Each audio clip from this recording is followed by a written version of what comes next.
ពលានយន្តហោះពោធិ៍ចិនតុងណាដែលប្រមាណថ្ងៃនេះឃើញជជែកផុសផុលអំពីការលក់ពលានយន្តហោះនេះ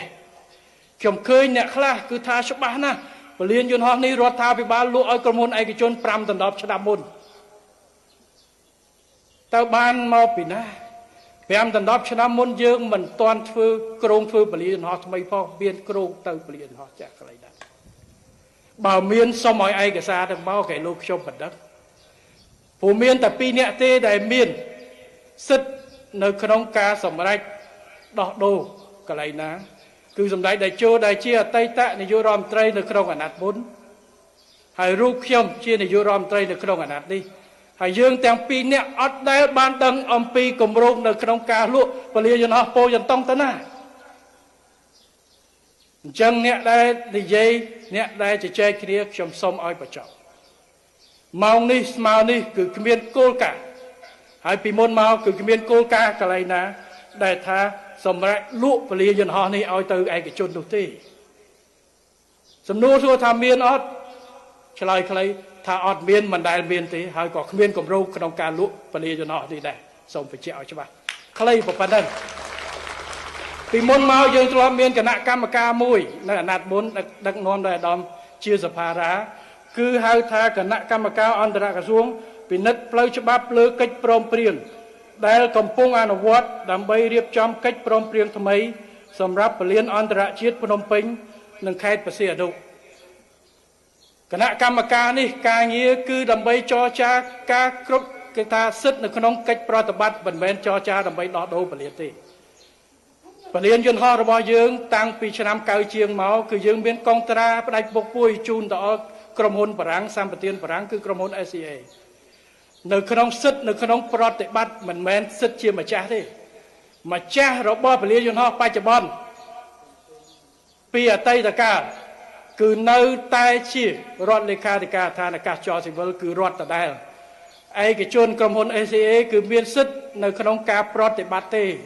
អានឹងដូចជួលផ្ទះអញ្ចឹងម្ចាស់ផ្ទះនៅតែជាម្ចាស់អគារនិងម្ចាស់ដីយើងជួលឲ្យអ្នកមកអបបើកជាហាងបើកជាអីមិនមែនមានអ្នកនឹងមានសិទ្ធិនៅក្នុងការយកដីយកផ្ទះនឹងទេអញ្ចឹងដើម្បីបើកកប៉ាល់ហោះថ្មីពលានថ្មីនេះត្រូវផ្ទេរសិទ្ធិនេះតលតែ SCA ឯកភាពមិនអាចមានលុយមកធ្វើពលានថ្មីឲ្យប្រតិបត្តិនោះទេគឺខុសកិច្ចសន្យារវាងរដ្ឋាភិបាលអញ្ចឹងគណៈកម្មការនេះគឺបន្តឲ្យអាណត្តិថ្មីនេះមានអាដាមម៉ៅហាវណ្ណាល់ដឹកនាំបន្តគឺដើម្បីចរចាលើកិច្ចព្រមព្រៀងនេះដើម្បីយកក្រុមហ៊ុន SCA ទៅឲ្យក្រុមហ៊ុនថ្មីដែលវិនិយោគកសាងពលានយន្តហោះអន្តរជាតិដៃជោដែលត្រូវសម្ពោធនៅពេលខាងមុខនេះដើម្បីផ្ទេរសិទ្ធិនៅក្នុងប្រតិបត្តិតែប៉ុណ្ណឹងហើយគ្មានចរចារឿងលក់ពលាននោះទេការសម្រេចរបស់ខ្ញុំកាលពីថ្ងៃទី28 ខែ 4 ទៅកន្លងទៅនេះគឺមាន2ចំណុចគឺយើងគ្រោងផ្ទេរប្រតិបត្តិការនៅថ្ងៃដូចខែតាមផែនការគឺថ្ងៃទី9ម៉ោង 12 យប់ចូលថ្ងៃទី10 កក្កដាផ្ទេរនេះបានន័យថាបិទប្រតិបត្តិការកន្លែងចាស់កប៉ាល់ហោះចុះទៅកន្លែងថ្មីអាកន្លែងបញ្ជាកប៉ាល់ហោះ Air Traffic Controller អីទៅនោះដើម្បីកប៉ាល់ហោះចុះកន្លែងនោះនេះគឺជាការផ្ទេរមិនមែនការផ្ទេរទៅដល់នោះហើយឲ្យឯកជនចូលមកយកនេះទេចំណុចក្រោយពីពេលនោះពីណាទទួលខុសត្រូវខ្ញុំបានចារឯកភាព2ចំណុចដែលរដ្ឋលេខាធិការអាកាសចរស៊ីវិលស្នើសុំទី1ផ្ទេរការគ្រប់គ្រងពលានទាំងមូលទៅឲ្យការគ្រប់គ្រងរបស់រដ្ឋលេខាធិការដ្ឋានអាកាសចរស៊ីវិលចំណុចទី2គឺសុំកងកម្លាំងប្រដាប់អាវុធដើម្បីជួយការពារសន្តិសុខទ្រព្យសម្បត្តិរបស់រដ្ឋនៅពលានចាស់រួមទាំងការពារល្បាតជុំវិញនឹងបូកជាមួយនឹងការពារនៅទីតាំងអញ្ចឹងគឺថាការពារខ្ញុំសម្រេចនៅថ្ងៃទី28 ខែ 4 ថ្មីនេះគឺសម្រេចការទេភារកិច្ចមកការគ្រប់គ្រងដាច់ទាំងមូលដោយរដ្ឋលេខាធិការដ្ឋានអាកាសចរស៊ីវិលទៅលើទីតាំងទាំងមូល SCA គឺផ្ទេរទៅពលានយន្តហោះថ្មីគឺផ្ទេរការគ្រប់គ្រងឲ្យដីកន្លែងនេះនៅតែជារបស់រដ្ឋដដែលអត់មានលក់ទៅណាទេសូមបញ្ជាក់ឥឡូវបើមិនលក់ឥឡូវលក់ទៅមុខអត់ទេគោលការណ៍ដែលយើងគ្រោងបច្ចុប្បន្ន គឺរក្សាកន្លែងនេះទុកស្ថានភាពបច្ចុប្បន្នហើយត្រៀមបំរុងក្នុងករណីមានចុះដោយគេថា emergency landing ជាពីបំរុង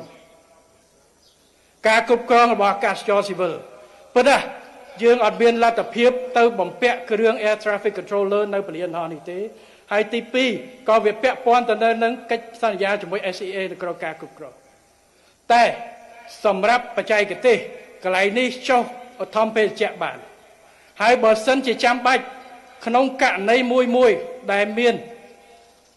គេថាអាសន្នអន់ក្រពលានចាស់ចុះមិនបានពេលណាទោះបីមិនមានអាកន្លែងបញ្ជាក៏ពីលុតដែលឆែកជាមួយបច្ចេកទេសអាចប្រើប្រាស់ជំនាញដែលគាត់វឹកវើតាមផ្នែកដែលមើលបានអាចចុះបដិអសន្នកន្លែងនេះអានេះគឺជាការគិតគូរចំពោះមុខនៅក្នុងការថែរក្សាខ្ញុំនឹងនិយាយបន្ថែមទៀតទៅខាងមុខនៅពេលដែលសម្ពោធសមិទ្ធផលជាក់ស្ដែងនៅពលានថ្មីតែយើងធ្វើកន្លែងណាយើងបានសិក្សាមួយជំរើសពីរជំរើសទៀតនៅក្នុងករណីដែលទៅអនាគតយើងមិនអាចទុកវាជាពលានតែគោលការណ៍ដែលធ្វើនោះទៅមាន3ទី1រក្សាតម្លៃប្រវត្តិសាស្ត្រនៃទីតាំងនេះរក្សាតម្លៃប្រវត្តិសាស្ត្រនៅទីតាំងនេះគឺមិនអោយបាត់កន្លែងនេះដែលជាអតីតពលានហោះដែលស្នាមពហុប្របាទបរមនាថកើតហើយបំរើដល់វិស័យដឹកជញ្ជូនយើងរាប់សិបឆ្នាំទេអញ្ចឹងតម្លៃប្រវត្តិសាស្ត្រនៅតែមានត្រូវធ្វើกันទី2គឺជំរើសដែលផ្ដល់ដល់ផលប្រយោជន៍ដោយសាធារណជនប្រជាពលរដ្ឋប្រើប្រាស់ជាអតិបរមាអត់ឲ្យឯកជនទេគឺនឹងប្រែក្លាយទៅជាកន្លែងណាមួយឬមួយទ្រព្យសម្បត្តិអ្វីមួយដែលប្រជាពលរដ្ឋខ្មែរជាពិសេសអ្នកភ្នំពេញអាចប្រើប្រាស់ជាអតិបរមានេះគឺជាការប្រើប្រាស់ហើយទី3លក្ខខណ្ឌដែលត្រូវធ្វើ3លក្ខខណ្ឌនេះត្រូវធានាគឺរូបមន្តនិងជំរើសនៃការគ្រប់គ្រងប្រើប្រាស់យ៉ាងណាក៏ដោយមានចីរភាពប៉ុន្តែត្រូវធានាថាទ្រព្យសម្បត្តិទាំងអស់នេះត្រូវតែនៅជាទ្រព្យសម្បត្តិរបស់រដ្ឋអត់មានឲ្យឯកជនទេនេះគឺជាការគោលការណ៍ដែលយើងធ្វើអញ្ចឹងគោលការណ៍ទាំងអស់នេះដែលយើងធ្វើនឹងពិភាក្សាយើងកំពុងពិនិត្យធ្វើជម្រើសតែធ្វើយ៉ាងណាកន្លែងនេះនៅតែជារក្សាតម្លៃប្រវត្តិសាស្ត្រមិនឲ្យបាត់ទៅណាទេសួរថាគេធ្លាប់និយាយគេធ្លាប់កាលកលេមានតើគេគិត300ហិកតាមួយការ៉េគិតតាម1000ឡើង3000លានតែ3000លាននេះគិតជាលុយមិនស្មើនឹងផលដែលប្រជាពលរដ្ឋផលនឹងតម្លៃនៅប្រវត្តិសាស្ត្រដែលពលានមួយនេះនឹងផ្ដល់ដល់ប្រជាពលរដ្ឋនោះទេយើងត្រូវរក្សានេះហើយគោលការណ៍នេះតាំងពីដើមមកសម្ដេចតេជោក៏ខ្ញុំបានធ្លាប់ជជែកហើយសូមពិនិត្យមើលកិច្ចការនេះមកដល់មកហាវណ្ណាហើយក៏សូមគោលការណ៍មួយសម្ដេចតេជោគឺមិនដែលមានពេលដែរមួយពេលប្រពេចណាដែលយើងពិចារណាថាលក់ទីតាំងនេះឬដោះដូរទីតាំងនេះឲ្យឯកជនយកអភិវឌ្ឍអចលនទ្រព្យអីនោះទេគឺទុករក្សា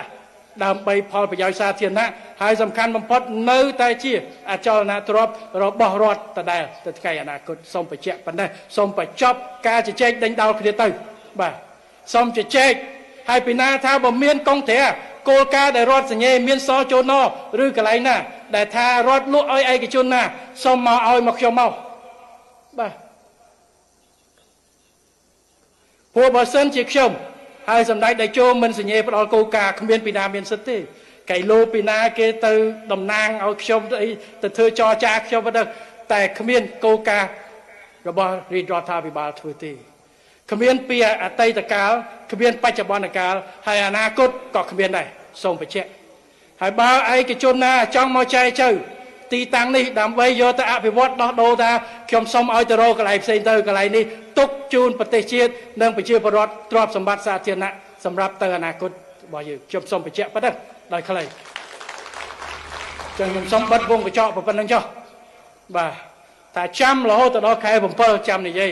ប៉ុន្តែបើមិននិយាយថ្ងៃនេះទេប្រហែលជានឹងដុតពេញ Facebook ព្រោះ3ថ្ងៃនេះខ្ញុំឃើញដុតមែនតើអញ្ចឹងខ្ញុំសូមយកឱកាសនេះបញ្ជាក់ព្រោះនេះគឺជាឧទាហរណ៍មួយនៃព័ត៌មានคล้ายៗប្រើប្រាស់បច្ចេកវិទ្យាព័ត៌មានមិនច្បាស់លាស់នៅក្នុងការជជែកវែកញែកសិទ្ធិប្រជាពលរដ្ឋខ្ញុំគោរព សិទ្ធិប្រជាពលរដ្ឋនៅក្នុងការព្រួយបារម្ភអំពីការចាត់ចែងអ្វីទៅដែលជាទ្រព្យសម្បត្តិប្រវត្តិសាស្ត្ររបស់យើងហើយខ្ញុំក៏មានកាតព្វកិច្ចបញ្ជាក់ជាបឋមជូនប្រជាពលរដ្ឋយើងដែលជាម្ចាស់ប្រទេស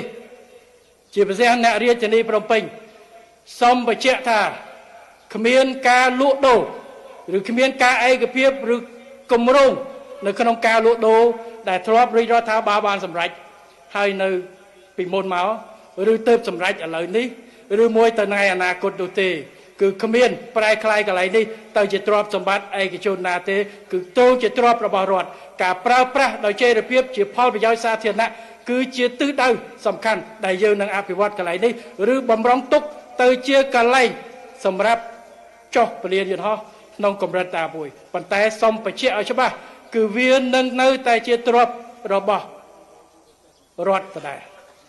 ខ្ញុំនិយាយបាននៅពេលដែលខ្ញុំធ្វើនាយករដ្ឋមន្ត្រីបើសិនជាបកផ្សេងឡើយខ្ញុំមិនដឹងទេតែបើខ្ញុំជារដ្ឋមន្ត្រីគណៈបកប្រជាជននៅដឹកនាំប្រទេសយើងនៅធានាកន្លែងនេះមិនឲ្យមានការប៉ះពាល់ក្រៅពីគោលការណ៍3ដែលខ្ញុំបានលើកឲ្យទៅទេគឺមិនមានការលក់ដូរដោះដូរអីកន្លែងណាទេពលានយន្តហោះនេះសូមបញ្ជាក់ប៉ុណ្ណឹងសូមបញ្ចប់បាទការជជែកគ្នាទៅ